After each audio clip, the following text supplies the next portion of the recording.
What is up, 5-1 Exchange? Welcome back to our daily devotional series. Today we are starting a brand new series looking at some of the most classic stories from the Bible. Some of these you may have heard if you grew up in church, went to Sunday school, or read any kind of like Bible story books.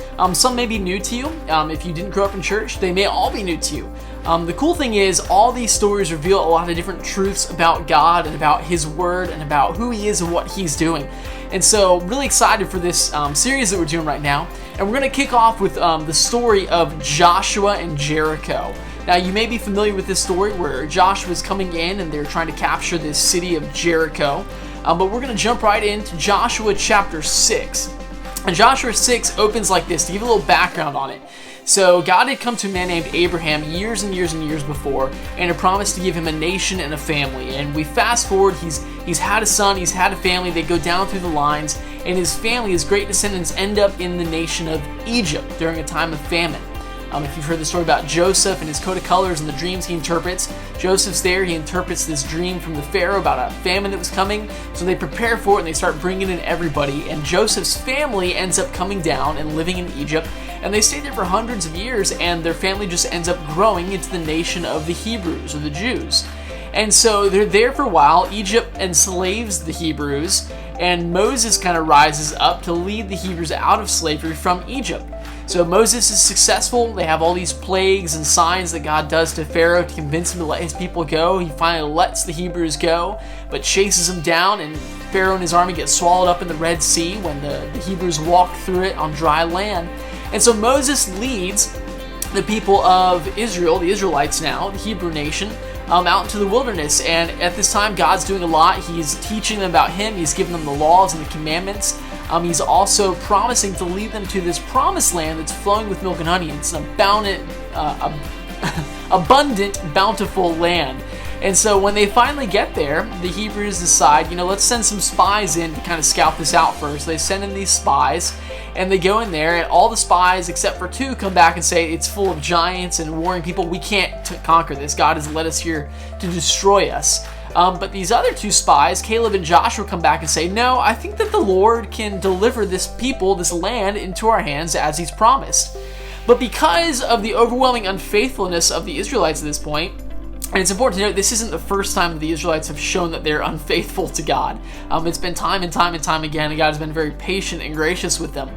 But because of this last time where they refused to trust that God can deliver them into this land, God issues this curse. He says, fine, because of your unfaithfulness, nobody in this current generation will enter the promised land.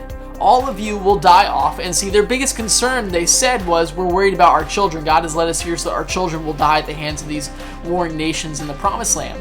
And so God says, tell you what, all of you will die off, but your children, I will successfully and safely deliver your children to the promised land. The thing that you're worried about, I'm going to follow through on that.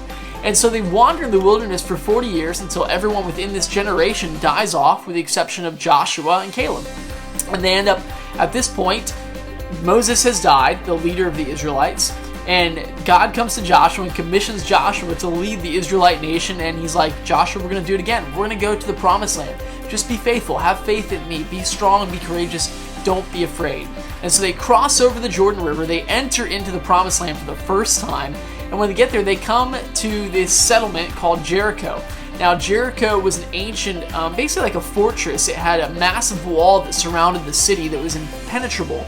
And that was one of the things that made Jericho so safe and so strong, was it was hard for anyone to attack them and breach the wall. And so the Israelites come to this settlement of Jericho, and you'd think, okay, well, either they're going to siege the wall, break it down, they're going to go over the top, they're going to find some way in. But Joshua has this discussion with God about what they should do, and this is what happens in Joshua chapter 6. It says, now Jericho was strongly fortified because of the Israelites. They were afraid because they'd heard of the power and the size of the Israelite nation, and so they'd strengthened their wall. And no one was leaving or entering. The wall was shut off. The gates were closed. Now in verse 2, the Lord said to Joshua, look, I've handed Jericho, its king, and its best soldiers over to you. March around the city with all the men of war, circling the city one time. Do this for 6 days. Have the 7 priests carry 7 ram's horn trumpets in front of the ark, but on the 7th day march around the city 7 times while the priests blow the trumpets.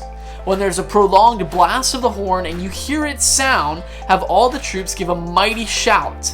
Then the city wall will collapse and the troops will advance, each man straight ahead. And so as they come to Jericho, God has a very unique tactic for overcoming Jericho. He says, Joshua, you're not going to attack the wall.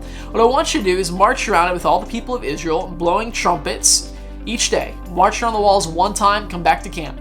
Do this 6 days, and on the 7th day, Joshua, I want you to get up early and do this 7 times. And on the 7th lap, I want the trumpets to blast one really long note. And while they're doing that, all the individuals of Israelite just shout as loud as they can, and you will see the walls come crashing down. Now, if you've ever studied war tactics, or if you know anything about physics, this isn't a very good tactic.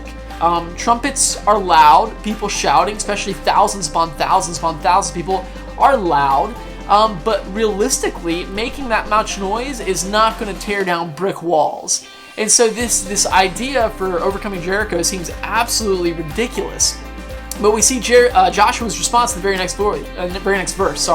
Verse 6, it says, So Joshua son of Nun summoned the priests and said to them, Take up the Ark of the Covenant and have 7 priests carry 7 trumpets in front of the Ark of the Lord.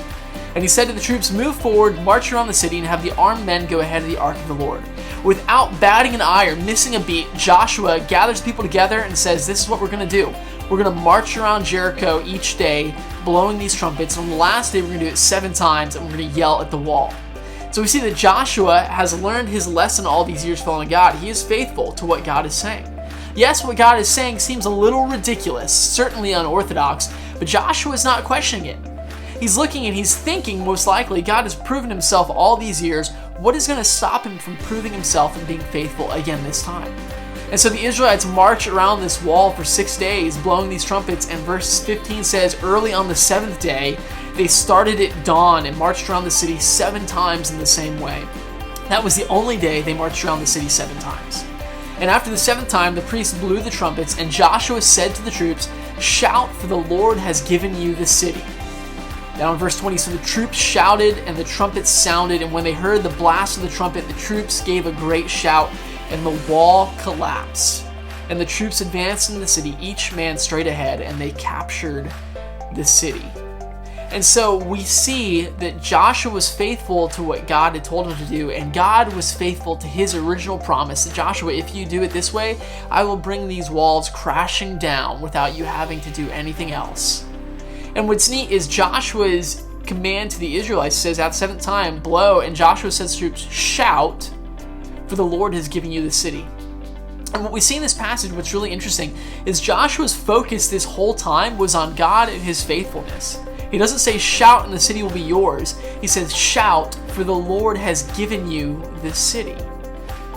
Now, this faithfulness would go on to kind of characterize Joshua's leadership for quite some time. Now, it's important to note the Israelites didn't always experience success because they weren't always faithful. In fact, in the very next chapter, we see that they fail at their next attempt because of their unfaithfulness. Not because God was not faithful to them, but because the Israelites did not obey and trust what God had said. What we learn from this is this: when God comes to us, sometimes God will ask us to do things that we think are absolutely ridiculous. I remember multiple times in high school, I really wanted to share my faith with my friends. That was a time when I was really growing in my faith.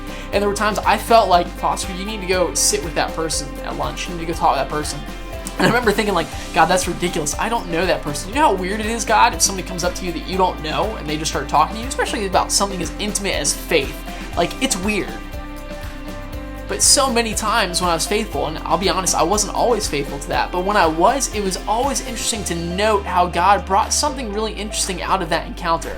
No, these individuals didn't always walk away and accept Jesus, and the sky was shiny and the world was rosy, but there was always an interesting encounter that followed. And I made a lot of really neat friends that way, trusting that God was going to be faithful even in a really ridiculous situation.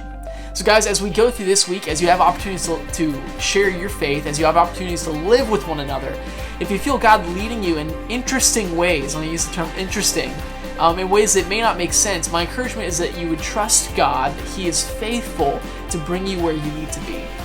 The ways may not always make sense. They may not always be what you expect. They may not even always line up with what common sense says should happen. But I promise this, God is always faithful to His promises and to His character. He does not lead us where He will not go. I love you guys. I'm excited to be partnering with you again. I'm excited that today is the first day Florida's kind of opening back up a little bit, that we're hopefully coming to the end of this quarantine and pandemic. If you want to talk, guys, feel free to comment below. I'd love to hear your thoughts on this passage as we go through some of these classic stories, or message us on Instagram. Tell us how your day is going, anything exciting that's happening to you. We'd love to hear from you. I love you guys. I look forward to talking with you, and I'll see you later.